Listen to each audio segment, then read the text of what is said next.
All right, all right. Hola, mis amigos. ¿Cómo estás? Muy bien aquí. All right, guys, we made it to Puerto Vallarta, Mexico. We are here. We made it to my beautiful, beautiful Airbnb, guys. I went on Airbnb and I looked for a room in the area that I'm familiar with. It's the area called Romantic Zone, and it's where a lot of the restaurants and bars are, right by the beach, all in walking distance. And I booked it $13 a night for this apartment, and it's got everything: air conditioning, it's pet friendly, got a queen or king size bed, great location, awesome hosts, and I got my own private bathroom. I actually already messaged the guy saying, "Can I do a monthly rental here, off of Airbnb?" Because if I could get this place for like, I don't want to say it too loud so they hear me, $500 a month, I'm in. I'm so freaking in. Anyway, guys, we're out here in Puerto Vallarta. I had a safe flight. I also took my cast off, my temporary cast, and I got to say my foot's already feeling better without any medication. So maybe tomorrow I could wake up and actually walk normally. I mean, I'm really excited about that. Health is everything in the world, guys. So if you guys are watching this, whoever's watching right now, do whatever you can to stay healthy. Keep your weight down. Drop 10 pounds. It's going to help your knees, your ankles, your feet, because having these foot problems for me wasn't from weight, but I can only imagine if you have extra weight that it can, create a burden later on in life. So anyway, let's get to the articles today that I wanted to talk about. Very predictable stuff today. We're going to go through a lot of great content today that I was able to pull out for you guys. Hello to everybody who's watching. I see all the legends around here. We got Devon, we got Vegas, we got JP. Everyone else who's watching, drop a comment so I know who's in the room. I see there's almost 10 of us right now, which is, the shadow band number. It should be more at this point, but hey, I'm proud. I'm proud of whoever listens and tunes into me on this lovely Thursday night. So this is all coming because of obviously Elon Musk's potential purchase of Twitter. And Elon put this tweet up, I believe it was yesterday. And this is the fire tweet. And I'll get to you in a second, traveling dude. This is the fire tweet. He said, "In the past, I voted Democrat because they were mostly the kindness party, but they have become the party of division and hate. So I can no longer support them and will vote Republican." Booyah! Now watch their dirty tricks against me. The dirty tricks campaign against me unfold. So Elon absolutely nails it here. I grew up as a Democrat. My parents told me to always vote Democrat because they were literally the good guys. Swear to God, my mom always said, "Go into the poll and just vote Democrats because they're on the good side." And I think historically for a while they pretended to be. That was kind of like their messaging platform. And let me tell you something, it's really effective because I was in I was in Tampa at the casino with my friend Pete, and we were talking to these young people of color, these young girls. I think they were like mixed black or something. And I was wearing my MAGA hat, and one of them said the reason why they vote for Democrats is because Democrats are the party of love. That's what they said. So me and Pete, we almost spit our drinks out, and we're like, "You kidding me? Like Democrats are now the party of hate and division." And she actually said, "You know what? On second thought, you're right. They do seem to be the party of segregation." She said, "I do notice that they always seem to try to break people up by skin color." And that was a little bit of a window we got to this Democrat voter who said the Democrats are the party of love. I think that that's kind of what they campaign behind. That's why a lot of them are social justice warriors. And I always say it's funny that the Democrats play that angle because ultimately they're responsible for causing a lot of the problems we have in society that create the need for social justice activists. If Democrats just got out of the way and let Republican leadership take control like it should, we wouldn't have the need for so many social justice causes. Like Republicans show Black Lives Matter through policy. Democrats keep Black lives down so that way you need Black Lives Matter to exist, the company. So it's create the problem, sell the solution. So I'm happy to see that Elon Musk is now on our side. But as you can imagine, this probably pissed off a lot of people. And now the hit pieces are coming out. So here's the hit piece. SpaceX reportedly paid 250K to cover up Elon Musk's sexual misconduct. If this story came out at any other time, it would have a lot more weight to me. I only labeled this episode today the name of this article because number one, it's good clickbait, just going to be honest. But number two, it's a shocking story. And I'm not sharing it because I want to insult Elon Musk or I want to drag him down. I don't. Personally, I don't know the guy, but this is very suspicious timing to me. And the fact that he even calls it out here and says, "Watch their dirty tricks unfold against me." And he puts the popcorn emoji. This is the popcorn. This is it, guys. So I expect more of this to come out, more stories. Same thing they do to Trump. Once you come against the establishment, good luck. It's what they do to you. And even for someone like me, small little YouTube channel, 16,000 subscribers, I can't grow normally on YouTube. Like by now with my camera quality, my audio quality, I have a pretty tight messaging. You guys know I'm a big, Trump supporting patriot. You would think I'd be 50, 60,000 subs by now. That's where I thought I would be by now, to be honest, guys. I'm not, because as soon as you come against the Democrats, all the powers that be will do what they can to shadow ban you, suppress you, keep your channel down. And they do it to me. They do it to Tara. They do it to everybody. Whenever I go to these events, it's truly heartbreaking to meet so many people that had 10, 20,000 subs and then get their accounts nuked because they said something that big tech didn't like about the vaccines or about the election or anything like that. It's really scary and it's very frustrating. But I'm happy to have Elon Musk on our side. And for those of you who don't understand or know about the story, if you haven't heard about it, we'll go through the story just because it's good to know some of the details. Again, this is all alleged, but according to one of the flight attendant friends, the alleged victim worked as a crew member on a SpaceX corporate flight. During one of the flights, the attendant told her friend Musk asked her for a full body massage in his room. Reportedly, this was not unusual. I love full body massages, by the way. And SpaceX had encouraged the attendant to get a masseuse license. During the massage, Musk allegedly removed the sheet that was covering his lower half of his body, showing his erect penis. While rubbing her leg, he reportedly offered to buy the attendant a horse if she would do more. The story notes the attendant rode horses. So that's essentially the whole story. He was getting a full body rub down, which I used to get 2 hours a day in Thailand, full body massage, 2 hours a day.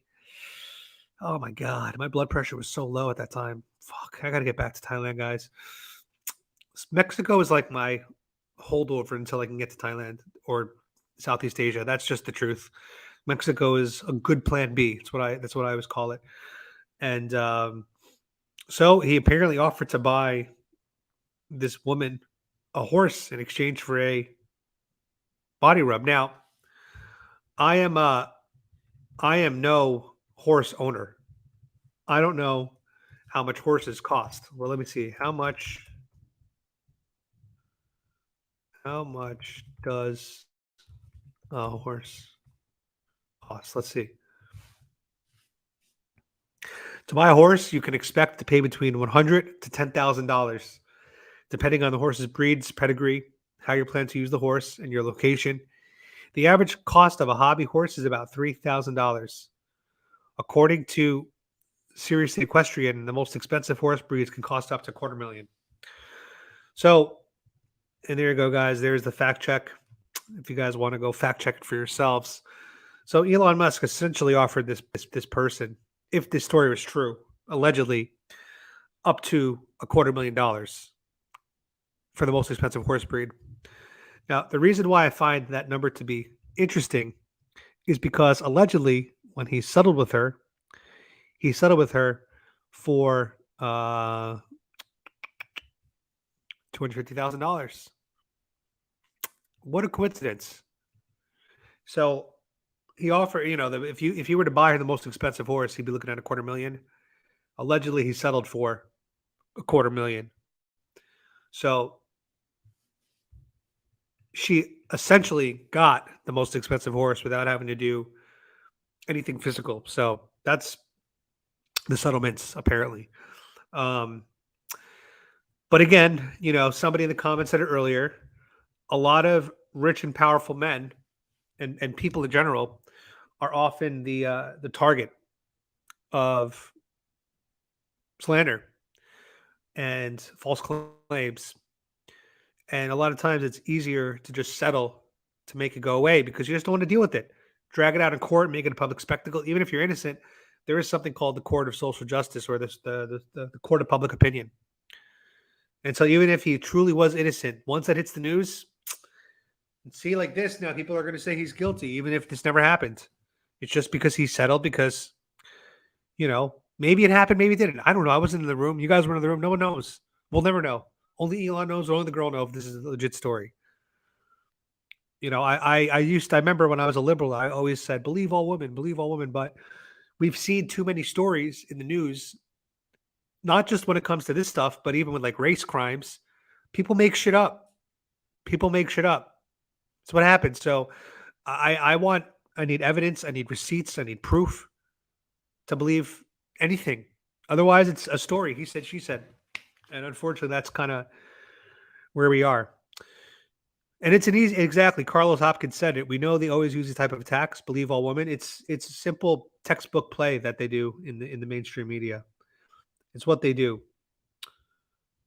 Musk doesn't have to pay to directly pay for happy ending. Can get any just yeah. That's the thing I don't understand about these stories. Like when you're somebody of Elon Musk's status and wealth, like don't you think common sense wise he can pretty much get laid whenever he wants to? Like he doesn't need to like sexually harass and assault people because he's not some like desperate thirsty loser, you know. I mean, I could imagine there could because he's so rich, he could make a joke to somebody, say, "Hey, you want to hook up with me? I'll buy you a house." Ha ha ha! Like half joking, half serious. But like, he's the world's wealthiest man. You know, words versus the only thing that makes it tricky though is if they work together. It's like probably shouldn't do that first of all with your coworkers and colleagues. But like, I just can't imagine a man like Elon being so aggressive and desperate and thirsty when, as you said, he can pretty much get anyone he wants in the world. Probably, most likely. I mean, I'm sure there are some women there that have, they don't care about that stuff, but I'm sure it's like a minority. I don't know. The world's richest man. I'm straight as hell. I am super straight. Let's get that clear, okay? But if Elon Musk hit on me, knowing who he is, knowing who he is, I don't know. I might have to like, I might have to pleasure the dude if he's the world's richest man. Maybe there's something in it for me. I don't know. But even like a straight dude, I could see would do something with the world's richest man. Because guys, freaking hundreds of billions of dollars. Think about that. No, no, no. Think about that. Guy comes up to you and says, "Guy comes up to you and says, I'll give you $1 million for a quick rub." You're gonna say no? $1 million? Yeah, I'll do the best rub I've ever given in my life. 15 minutes, he'll be a happy man, and I'll be a millionaire. Whatever. Like it's fine. It's my opinion. I would do that. If any rich man millionaires are watching, you've heard my offer. So anyway, he also shared this tweet here. Yeah, see, he gets it. Elijah Brown says, "I'm straight, but I have boundaries that can be crossed." Exactly. There, I'm sorry. I'm sorry to say it, but there's a amount of money for everybody. Everybody has a price. I am, I am not gay at all, but if somebody presented a briefcase with $5 million, I could be very gay for a short period of time. Oh my god, that's hilarious. So he also said Judging by the relentless hate stream from the far left, the tweet was spot on. So that's the thing, guys. I was a leftist liberal for so long. So I saw the switch, man. When I came out as MAGA, I've seen the switch. It's I still deal with it today. I get DMs from old people in my industry, like people I used to work with. I don't even check my DMs anymore. I'm just like I just well the from the I don't even read it. I leave it unread. I just don't care. Back in 2020, I would always try to argue with everybody and attack and win and prove my point. There's no point with some of these people. There's just no point. It takes my energy. It absorbs my mental capacity, and I'm like, I don't have time for that. So I just put them in the back burner, leave them on unread. And I do want to give a shout out, by the way, guys. Two shout outs. First, I went to this restaurant in Puerto Vallarta today called Molcajete. Very run of the mill restaurant, mid pricing. Had a little quesadilla with some steak, some sirloin steak for $4. Less than that. It was like $3.75. Very delicious little meal. But in the back of the restaurant, they have a little coffee stand. So I decided to mix things up today and get a chai latte with almond milk. And I got to say, guys, this chai latte is so fucking good. And she made it fresh right in front of me. It was $3.50. A little pricey for a local, but $3.50 US for a nice 16-ounce hot chai latte with premium ingredients. That's a great price. I'm very happy with this decision. So, if you guys come out to Mexico, there is a huge coffee culture here. If you love cultures and if you love coffee and tea and you're into that stuff, you will absolutely love coming to Mexico. It's one of the reasons why I love being here. So good. So Elon's right. The hate mostly comes from the left. And even on Twitter, we've seen some videos this week get leaked by Project Veritas. And Project Veritas themselves admits the reason why they censor the right is because the left can't handle us. The left can't handle free speech. If Twitter does not censor the right, the left leaves the platform. But if Twitter censors the right sticks around and complains, and the left sticks around. So it really works to Twitter's benefit to censor the right and give the left free reign. But that to me is such a sick double standard, and it makes them feel validated in their beliefs. That's the problem. It makes the left feel, because they're not being censored as much, that they're on the side of truth. No, it comes down to the narrative, and it comes down to engagement on Twitter. That's all it comes down to. So Carlos says, you're in Mexico. Me too. I left Brooklyn, New York last November, enjoying life away from the office. Hell yeah, man. God bless you, Carlos. I left. Let me tell you my story real quick, guys. I left New York in 2015 because of the weather. It was negative 90 degrees, negative 90 degrees. It was negative 10 degrees with the cold snap for 3 days in a row. And my poor dogs I didn't take them out for a walk for 3 days in a row. It was too cold. Meanwhile, I'm talking to this Japanese girl who was living in California, LA, and she was telling me she was at the pool, rooftop bar, the same exact day that I was stuck inside. She was in 85-degree weather outdoors. And I just had this moment of like, why do I live somewhere where the air hurts my face? Why am I doing this to myself? I'm a fit guy. At the time, I was a little heavier, but I try to care about my fitness. I love the sun. The sun makes me happy, makes me feel better. Why am I here?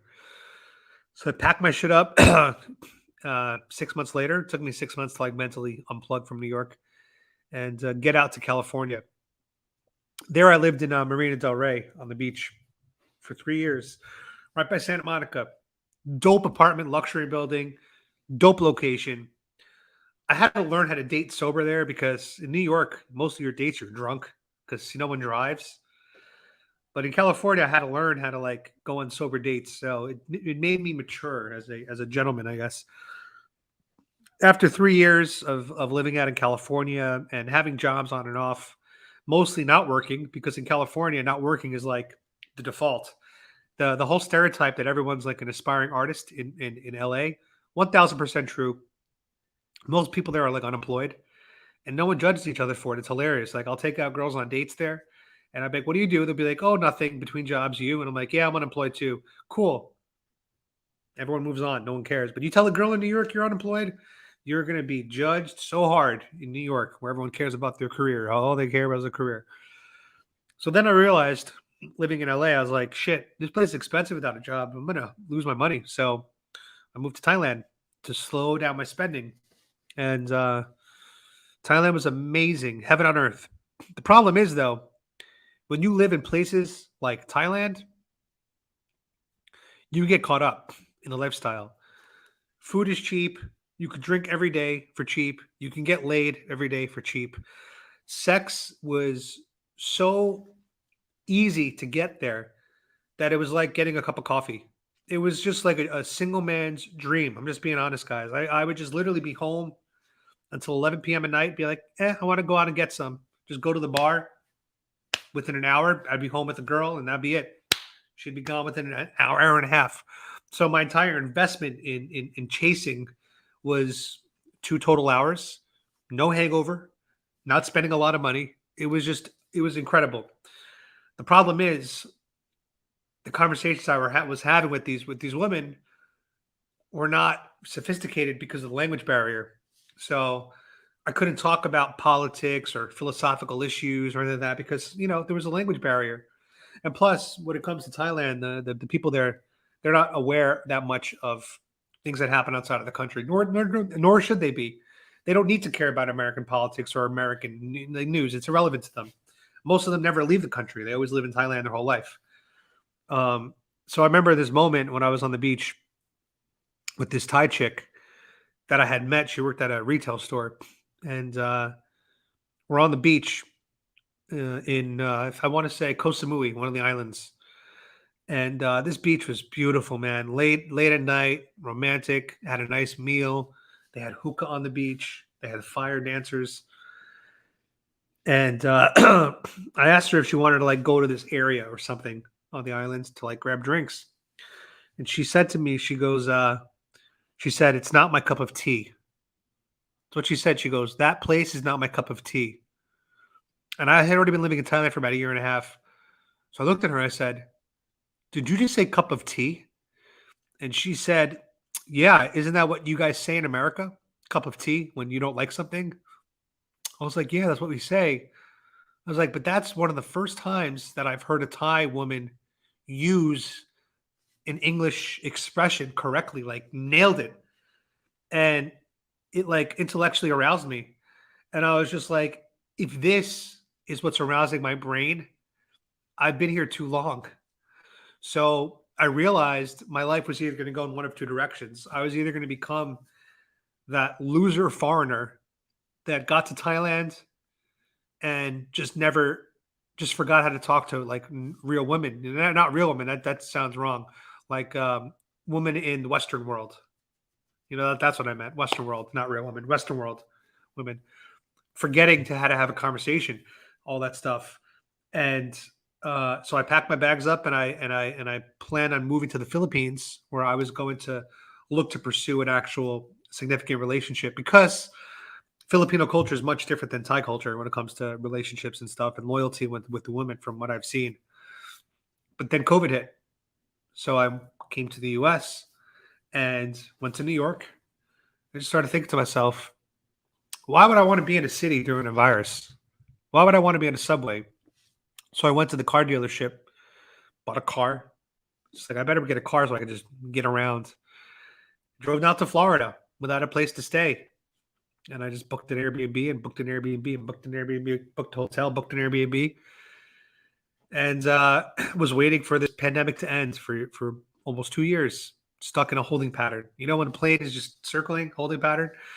That was me. And then finally last year, when Joe Biden won the election, I said, if Joe Biden wins, I'm leaving the country. Because back when Trump ran, everyone said, if Trump wins, I'm going to leave the country. No one left. No one left.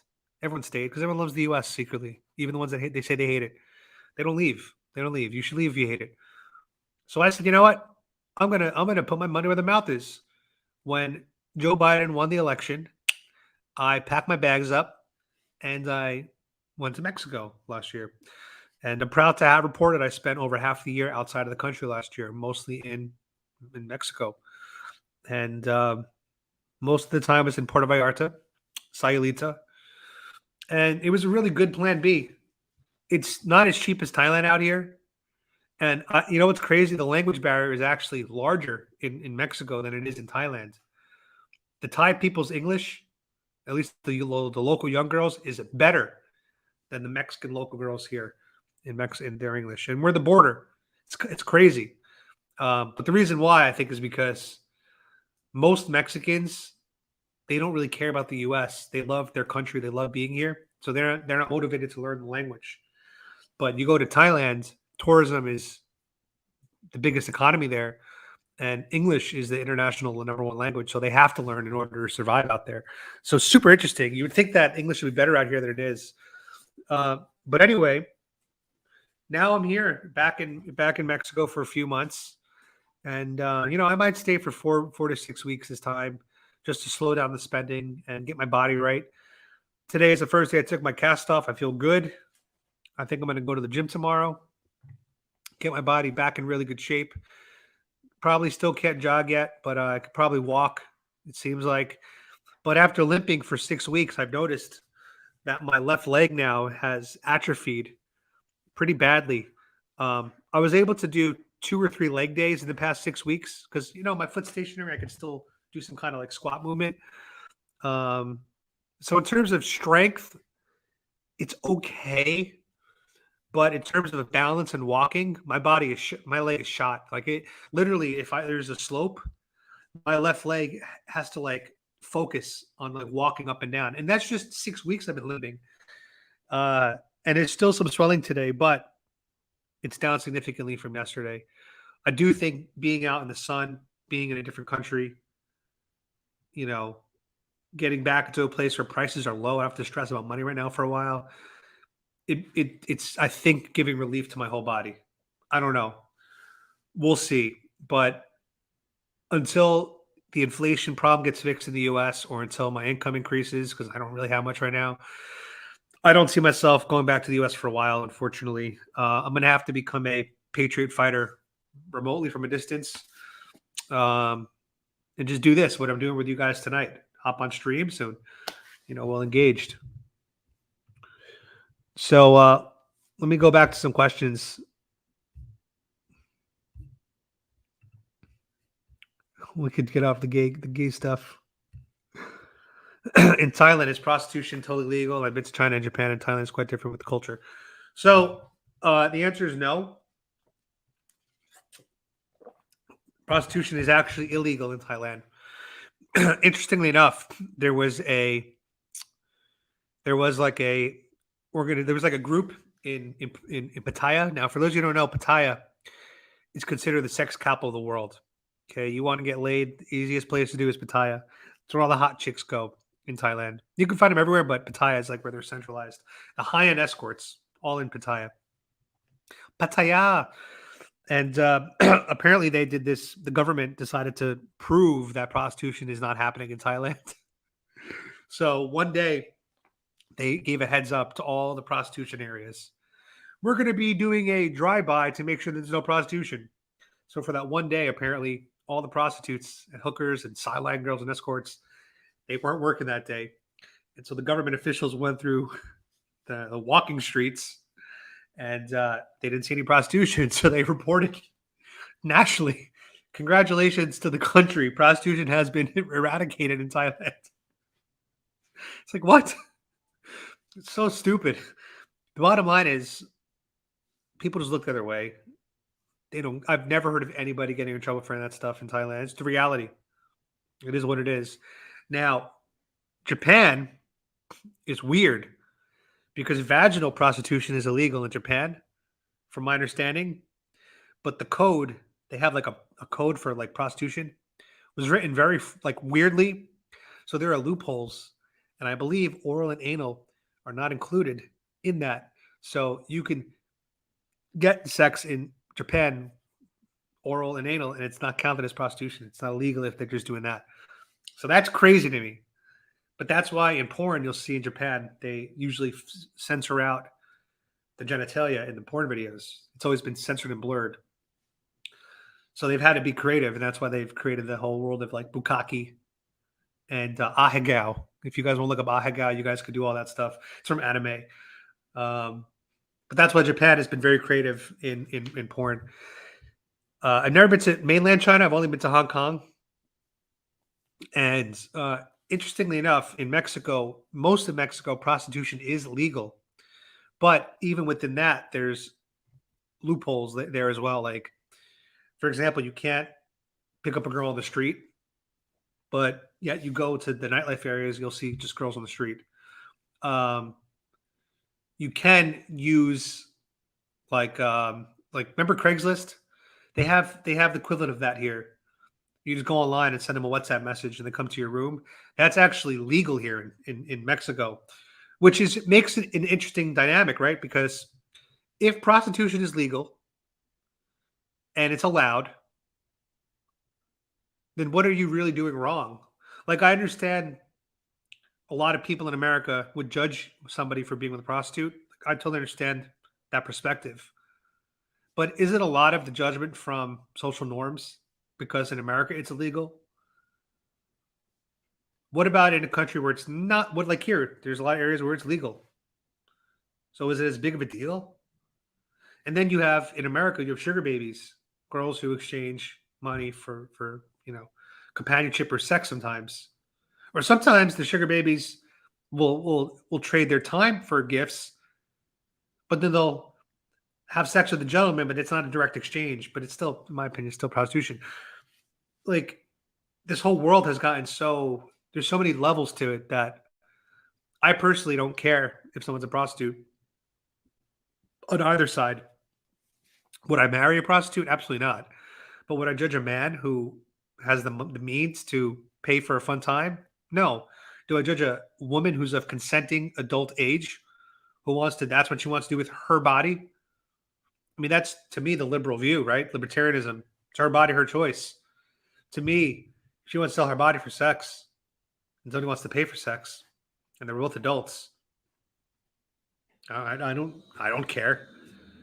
I don't give a shit. If that could help her put food on the table and give her a good life, as long as she's being safe and she's not being forced into it.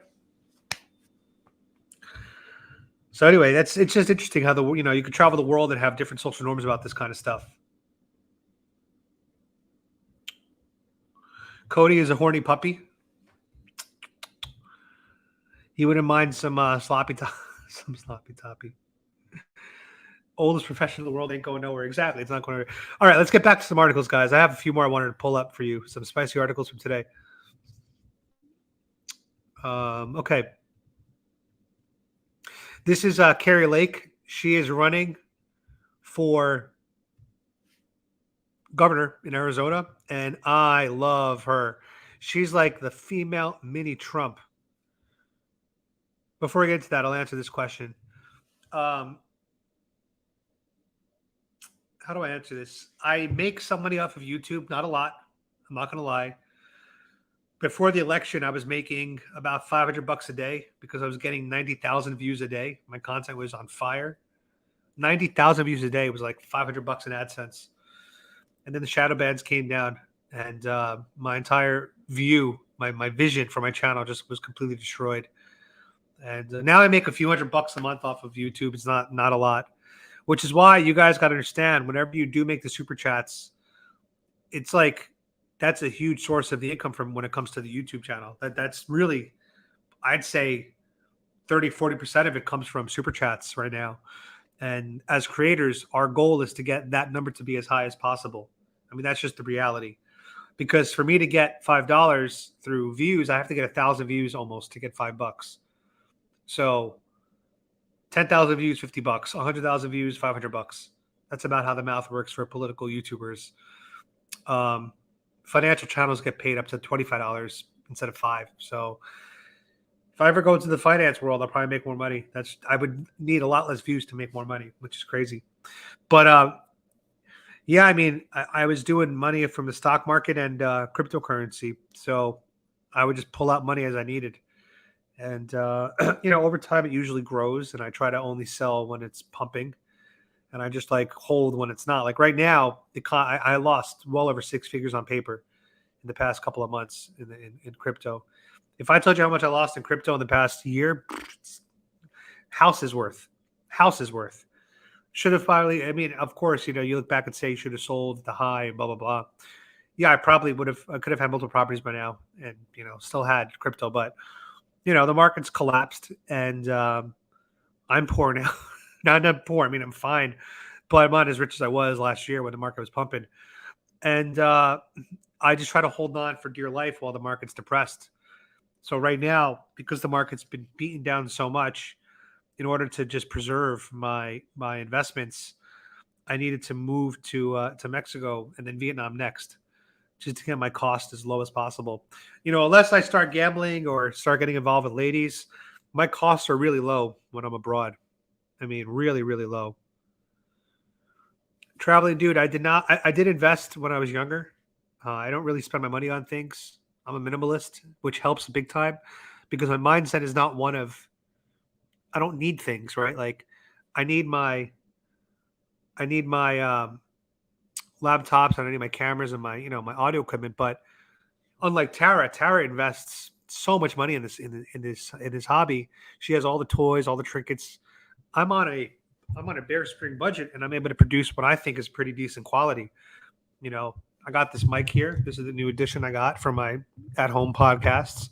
I got my Sony ZV-1, which I've had now for about 2 years, and I got my MacBook.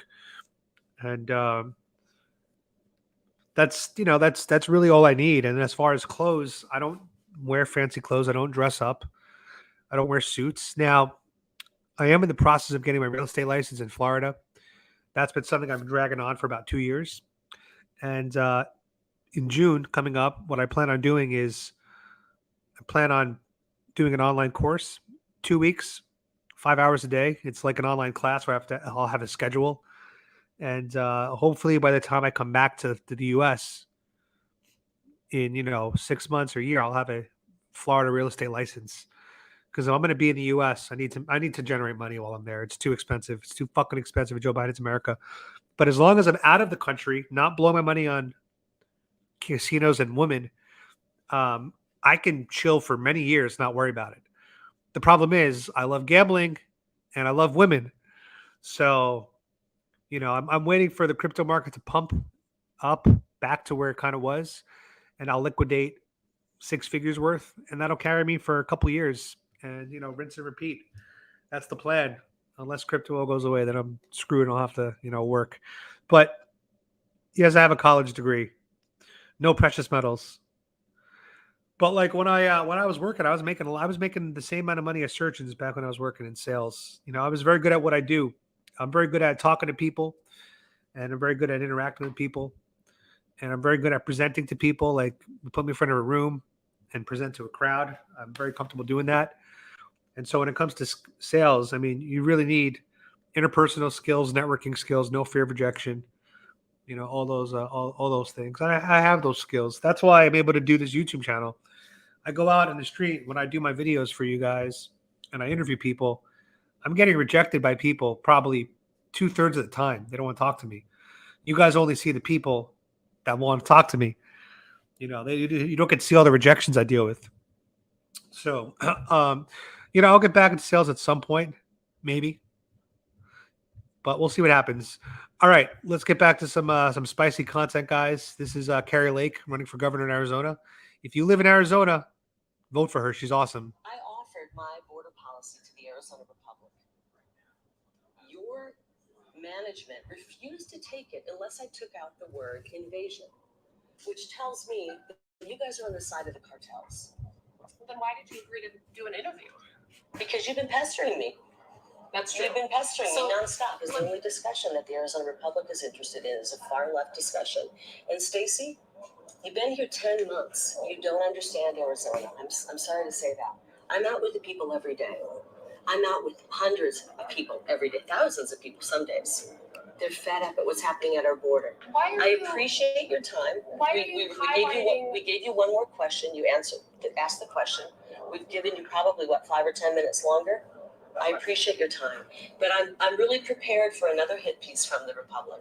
The good news is our polling is showing that every day you guys write a hit piece on me, or every week, and it's not sticking because the good people of Arizona, who I have a relationship with, and I've had a relationship with for 27 years, are not buying the garbage that you guys are peddling. I don't It's understand biased. why you It's are biased. attacking my, having lived here a short period of time. This is a state of newcomers. Lots of people are from. But I'm just saying, Stacey, you don't understand what the people of Arizona want. You don't understand the people because you haven't had a relationship like I have for 27 years. And you're here 10 months acting like you know what the people of Arizona want when it comes to the border. The people of Arizona want a secure state. The people of Arizona want to make sure their kids don't get their hands on drugs. The people of Arizona want to make sure that the cartels no longer have operational control of our border. And we will, when I am governor, take back control of our border. We will finish President Trump's wall.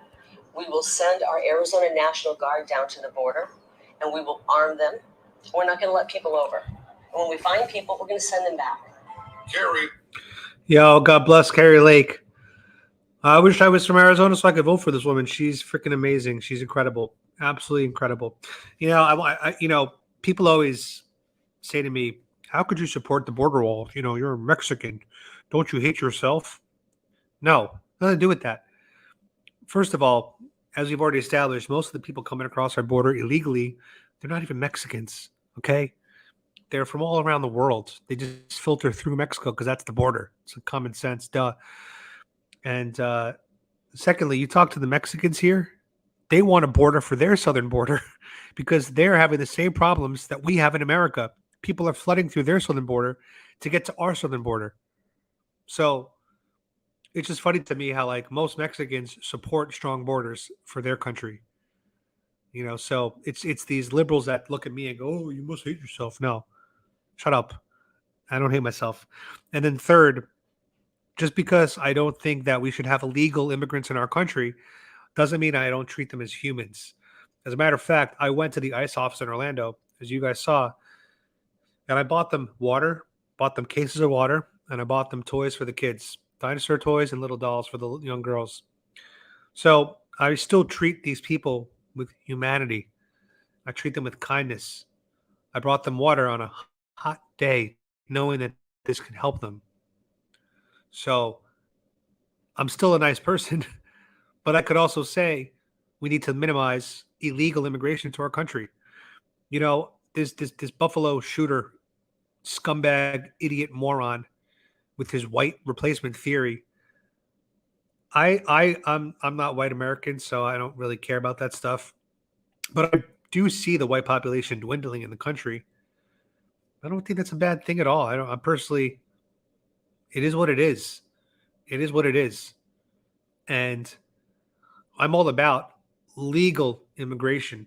I'm all about bringing in other cultures. I'm all about the melting pot. I think it's a great thing. I also understand the other side where you could say that diversity is a weakness. I get it. But, America's doing this experiment and I'm all for it. And I'm a product of that, man. I'm a Mexican Jew from New York City. Come on. Pretty diverse.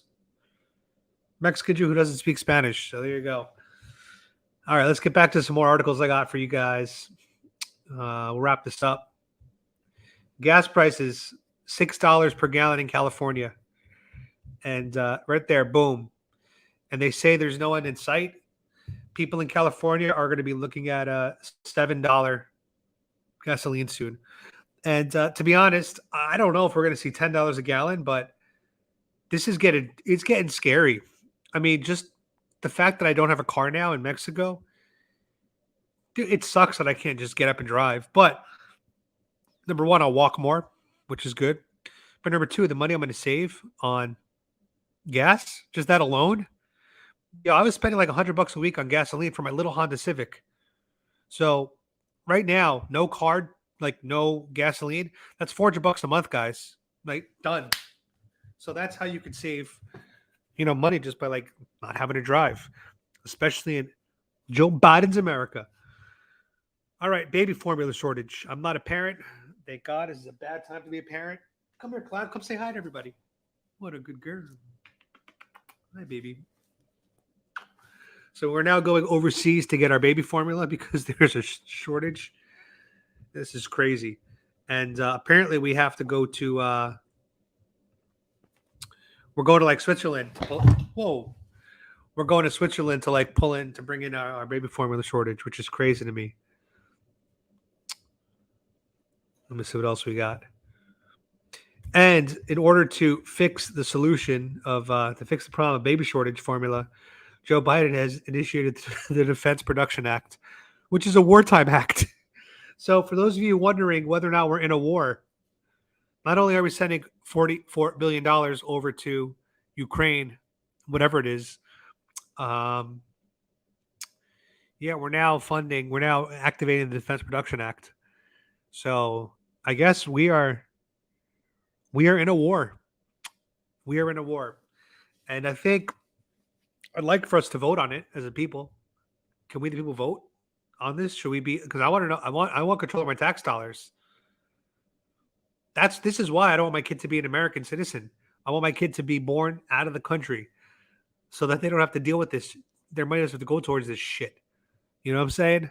Like wars that I don't know what's going on. I just don't know what's going on. So why should my tax dollars go towards that? It's just dumb. It's clown world. All right. I want to end this with Libs of TikTok. There's some great content today on Libs of TikTok. Let's go through some of it. It's always fun to end on Libs of TikTok. So this is, if you try to go to buy tickets in the UK, this is the list that you got to go through. I'm not even going to read it, but this is crazy. This is crazy. And I bet even with all these different options, I bet there's still people who say that their pronouns are not listed here. I bet. So the left and these corporations are just perpetuating these ideas in our society. Strange stuff. Let's see. People are identifying as cake gender. What the hell is I this? would describe xenogenders as a gender that cannot typically be described with terms such as masculinity, femininity, neutrality, androgyny, things like that. It's more of not how you relate to a particular gender experience, but more of how you relate to things. For example, cake gender. I know a few people who personally use this. It's typically described as them feeling light and fluffy or sweet and warm, and it's not something that you could typically describe with the terms masculine, feminine, androgynous, etc. Another example of cake gender would be if someone feels like they have different layers or flavors to their particular gender. What the I would describe xenogender. What the cake gender? Are you serious?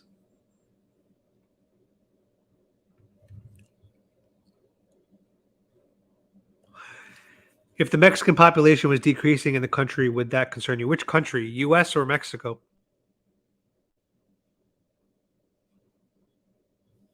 Yeah, I don't know. Do you mean US or Mexico? Okay, let's see this one. This one's going viral right now. So I'm gonna get into trans and mental delusion and everything because it's been called that before. When I was in my early If the Mexican population was decreasing in the country, would that concern you? Well, it depends, right? There's two ways that could happen. Number one would be they're not growing as fast as other groups are growing, so they're decreasing, but they're still growing. Or, yeah, so the number one is the rest of the country's population increasing faster than the Mexican population is increasing? That just comes down to fertility rates, birth rates, whatever. In your scenario, why would the Mexican population be decreasing?